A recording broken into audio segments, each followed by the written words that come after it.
let's talk about the life cycle of Warhammer 40k. Because every edition goes through a similar life cycle. And if you're new to 10th edition, then you might not be familiar with this life cycle. But if you're someone like me, who has no life, how can we kill that which has no life?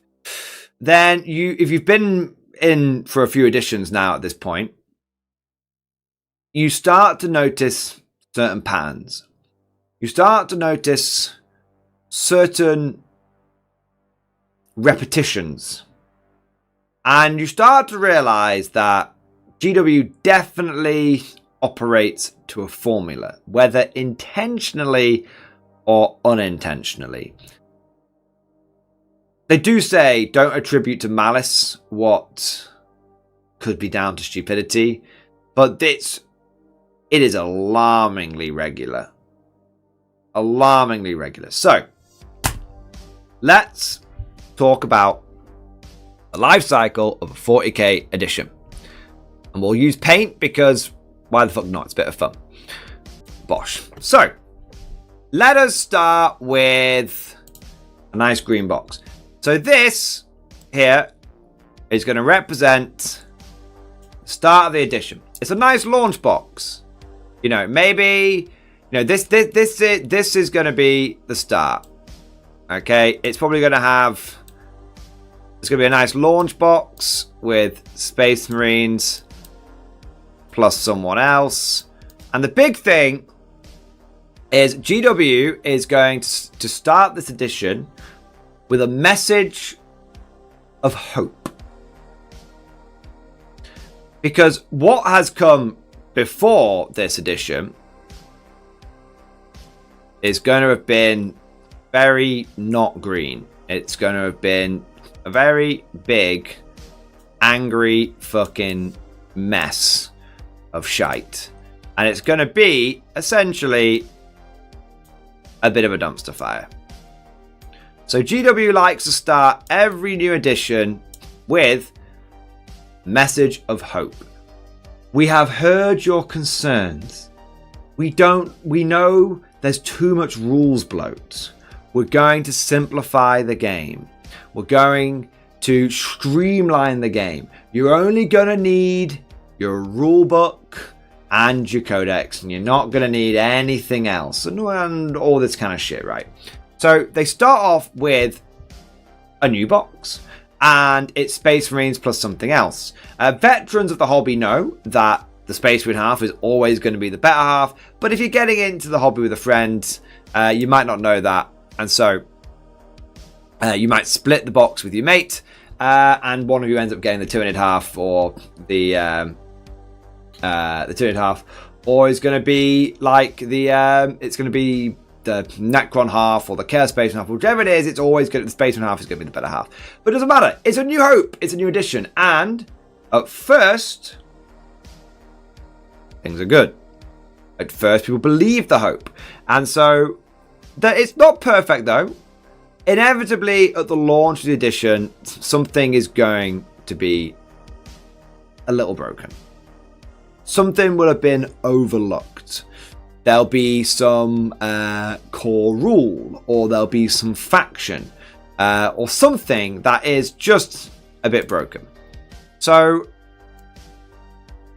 it's not great, but the edition is going to launch with hope. But the moment that players start getting their hands on things, it's a little bit.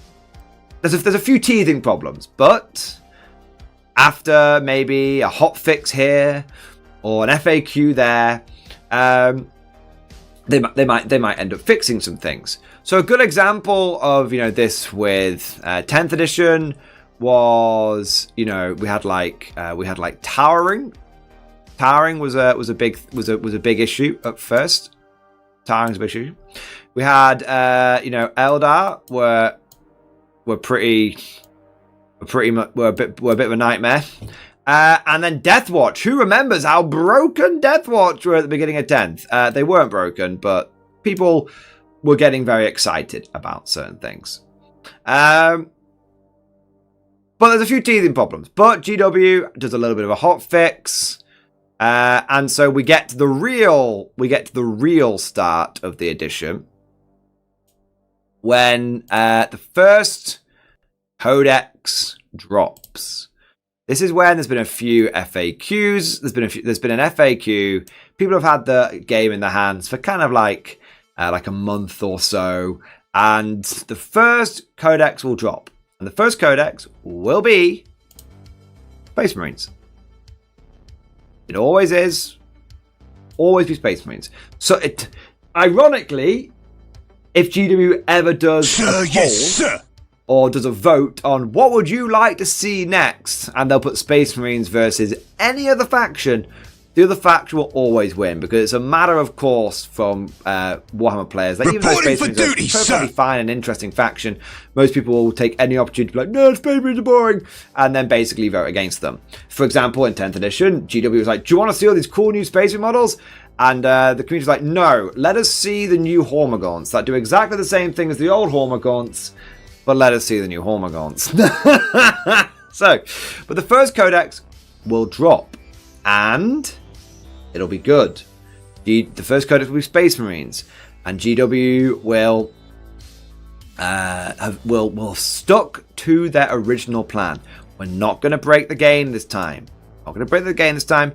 We're going to be good. We're going to be good, and so the first codex will be good. And it'll be Space Marines. Now the second codex will, but one thing to bear in mind, there is going to be a little black mark here.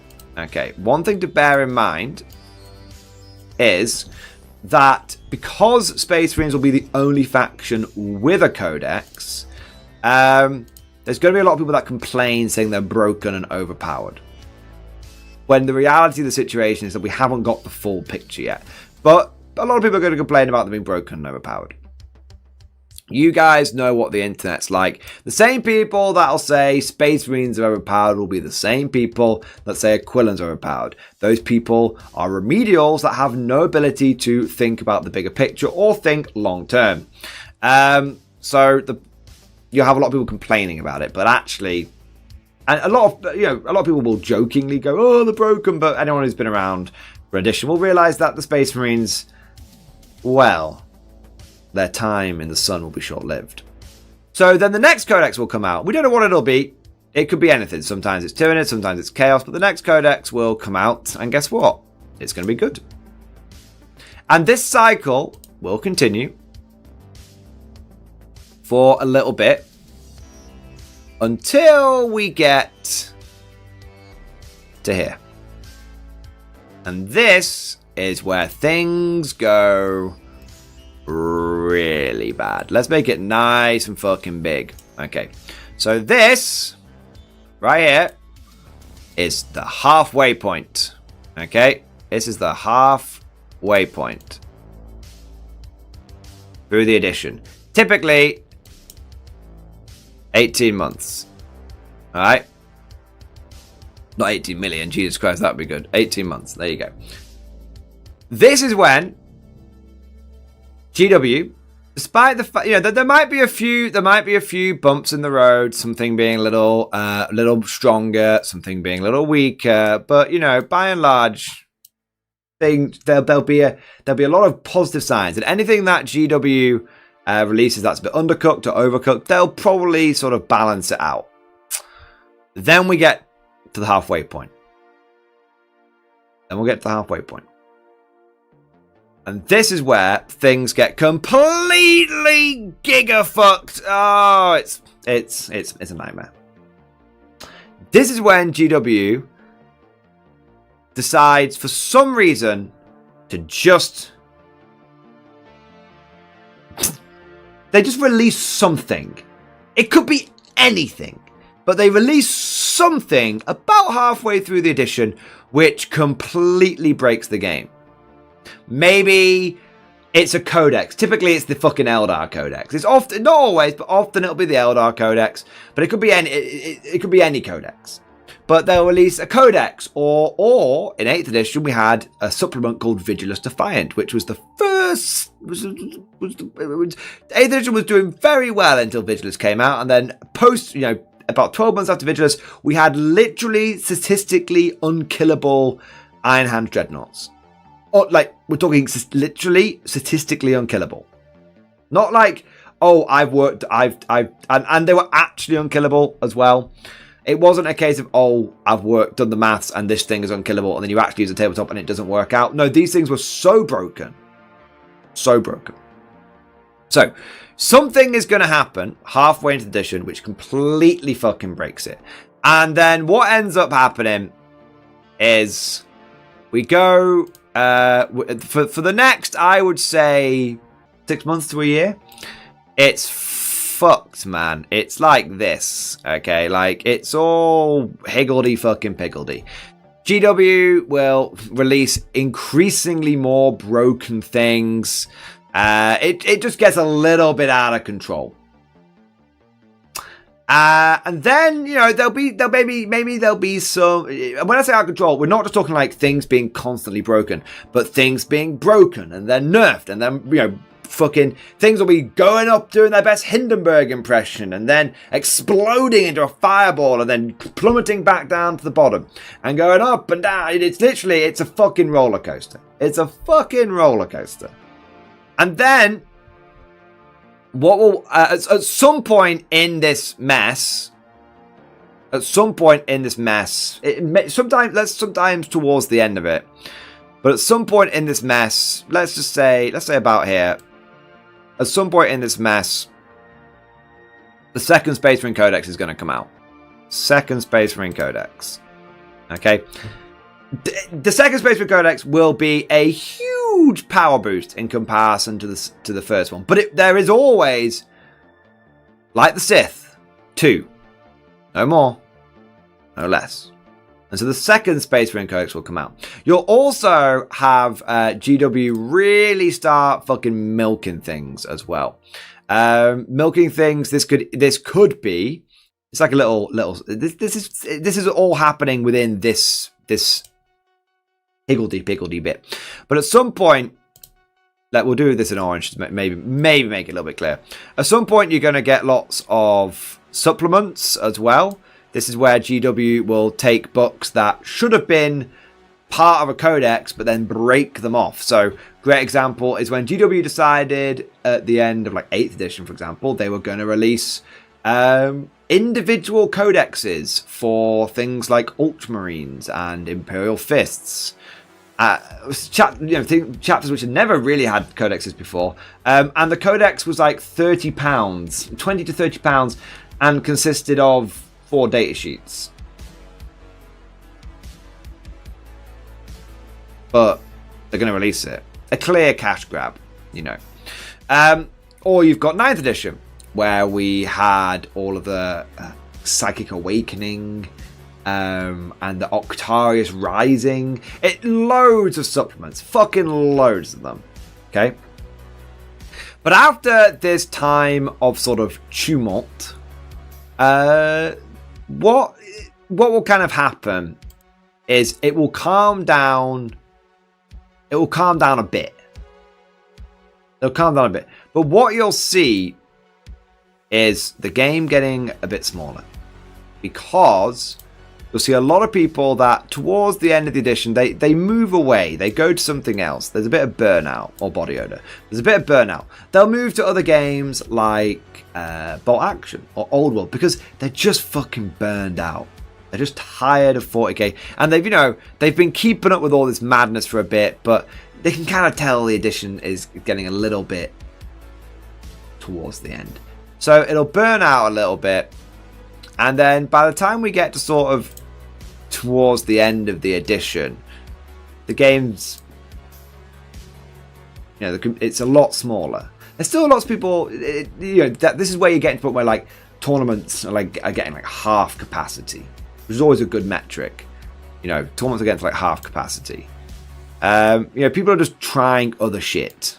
They're exploring other avenues, right? And then obviously, so then what GW does is they announce the new edition. And the new edition will have much promises of hope. And we promise that we've heard you and your concerns, and you didn't want all of these supplements and everything and all of that shit. Promised you, we're going to fix it all. And so the cycle begins anew. Cycle begins anew. Now, for all of you that are wondering, we are, in my opinion, about here. You are here. You are here. This is where I think we could be. Now, the reason that I've not put us in here is because I remain, despite all of the fact this will be the fourth or fifth time that I've been through this, I remain naively hopeful. Hope springs eternal, because I want to see what the rest of these Christmas detachments look like. I want to see what the December balanced data slate looks like. And really the final thing I'm waiting to see is what the Eldar Codex looks like. The Guard Codex and the Eldar Codex. They're going to be the next three codexes: Guard, Eldar, Knights, Ember Children. They're probably going to be the ones to watch. Especially the Eldar one, but possibly the Guard one as well. But especially the Eldar and possibly the Knights. They're going to be the ones to watch. If all of those come one after the other fucking broken, we are firmly in this. We're probably in this bit, probably in this bit. But so I'm kind of waiting for that. The other thing that I'm waiting on is not really waiting on, but we've seen a lot of progress made in 10th edition. This is the most balanced edition we've ever had. This is the most in touch with the game we've ever had from Games Workshop. A lot of you people who think this is normal for GW to release FAQs every 3 months. Man, I think we went 5 years without an FAQ from GW between 6th and 7th edition. They didn't FAQ a fucking thing. We had like one FAQ over 6th and 7th edition. Over 8th edition, at first they stuck to like every 3 to 6 months they'd do an update, but by the end of it they didn't give a shit again. 9th edition was better, but it still felt like that 9th edition was basically this from the get-go, right? 9th edition, it started off alright, and then this was very quick. But 10th edition, 10th edition so far has kind of been a lot of this, mostly green with a few ups and downs. So this is a pivotal moment. Genuinely, this is a pivotal moment in the edition. Either we are destined for an event horizon, or GW might actually be doing something different. So, but we'll find out one way or another. We will find out in the next 3 months, one way or another, which direction we're headed in. Yeah. But that is the life cycle of a 40k edition. That's how an RBMK reactor explodes. All right.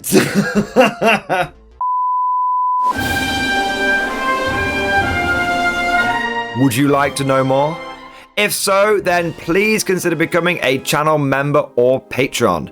By supporting the channel, not only will you be doing your part, but you'll also be helping me create more content for your viewing pleasure and unlocking a whole host of perks. You get everything from a badge next to your name, custom emojis, but the big one is access to the Mordian Glory Discord server, an online community with almost 2,500 active members. It's always popping off in the MG Discord. We've got channels for army lists, hobbying, tactics, stories, and even a pretty spicy meme section as well.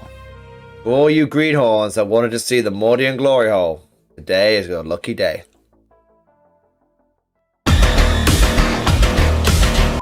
And joking aside, I do want to say a massive thank you to all of the current channel members and patrons.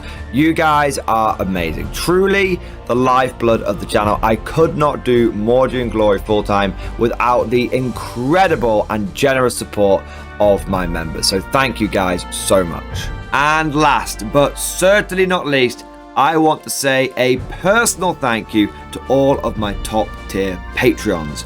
These are the War Masters, the people who have truly gone above and beyond the call of duty. So a heartfelt thank you to Alex Dengal, Bon Vert, Lord Pryor, Mark Panconi, RJ Scorpion, Swordfish Trombone, Try Again Bragg, John Stubbs, Nick Walsh, Diesel Fox, and August Barney. Seriously guys, thank you from the bottom of my heart. Your support is incredible and it makes a huge difference. Thank you so much. That's all for now. Hope you've all enjoyed today's video, and of course, as always, see you guys next time.